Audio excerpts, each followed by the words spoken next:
Docusaurus versus MkDocs.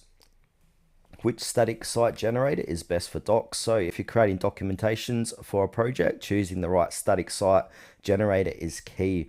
Docusaurus and MkDocs are two popular options loved by developers. Both make it easy to write docs in Markdown and publish fast loading websites, but they differ in style, tech stack, and customization.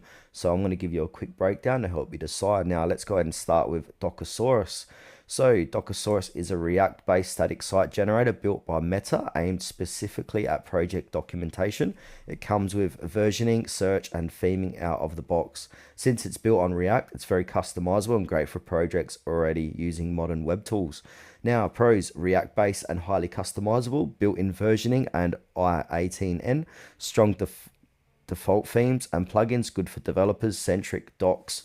Now there are some setbacks: heavier setup than Markdown by only tools, requires some React node knowledge, and slower build times for larger sites.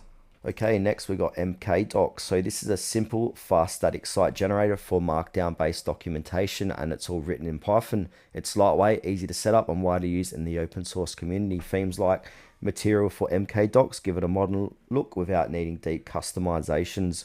Pros: very easy to use and configure, fast builds and clean output, great Python ecosystem support, works well for most docs projects, but there are some setbacks. So it is less flexible than JS based tools, limited interactive or custom UI, some plugins feel community driven.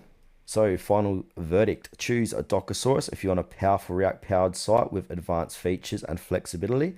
It's great for scaling and customization. Or you can go with MkDocs if you need a simple, fast, and effective way to publish docs without diving into JS frameworks, especially if you're already using Python.